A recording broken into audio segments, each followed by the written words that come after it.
I'm a big nerd about movie making, and I cannot believe, I still can't get over the scene when you're flying on that pole and the explosion goes off. How does George shoot that moment? How does that moment look like for you on set? There's three things going on there from what I can remember. There's actual man on pole, doing it for real with the explosion behind. There's the explosion, which had to be covered from many angles as well, and then put in.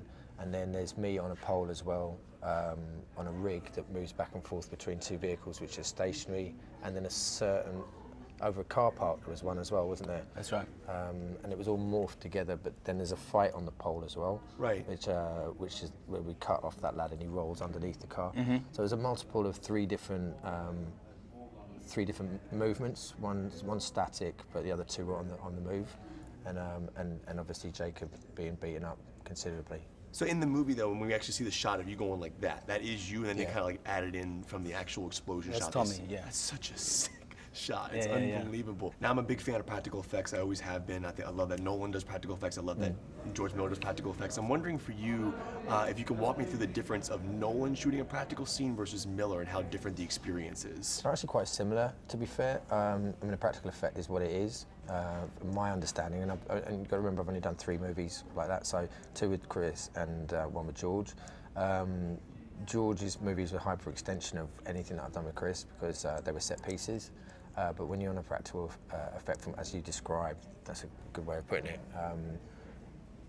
you're basically on an articulated piece of machinery that is working for you as opposed to then going to be done later. Yeah. So, you know, if the vehicle is moving, it's genuinely there. So if you could have the ability to fall off it, you will. So they'll harness you on it. So it's a question of just being awake to what's going on.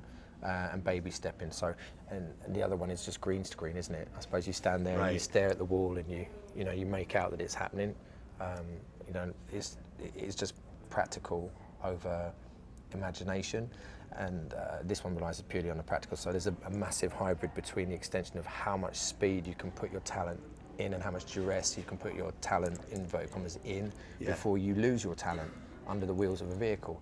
Whereas Jacob could go under the wheels of a vehicle and we'd have to find another Jacob, which is a bit rough, but that's what he signed up for. Yeah, we're expendable. That's well, you're not expendable. Well, to be fair, it is the counterbalance of trying to get, I mean, filmmakers now really want their talent to be in as much of it as possible, but it has to always be safe. So when you're trying to push the envelope with something like this, which is very anarchic in many ways, and revolutionary for, you know, because the whole movie is 2 and a bit hours worth of just solid stunt after stunt after stunt, and very difficult ones, very diverse stunts. So what you'll see is a main stunt, and then in the background, right over here, they'll have something going on which is almost to be thrown away, but that person is also taking a massive risk as well. So the hybrid between talent and stunt talent is got to be really cohesive, as well as driving talent as well, and the coordination of all of it is like a military sort of operation in many ways for entertainment. Now I want to ask you about stunt work, because as movies get bigger and as your career gets bigger, I know they let you do less and less stunts in regards to like insurance and stuff like that. Maybe that's not true. If I'm wrong, maybe I'm wrong. It's a blurry line, to be fair, and I think that's what makes this one so special. Is that in the same way that Nolan would take a plane out of the sky as he can, and you know, we'll get the cool balls to flip a truck. George Miller has approached this entire movie with that exact, as an operation whereby everything you see actually happened.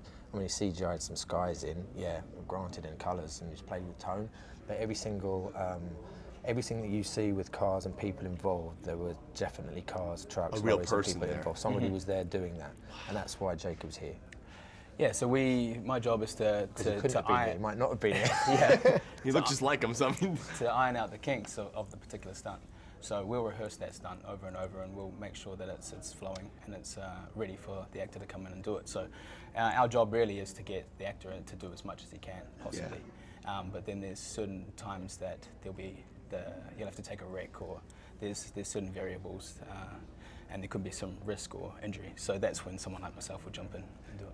I was nerding out, man. I had nerd tears streaming down my face. You guys did a freaking amazing job with this. Great, mate. Cool, man. Cheers, buddy.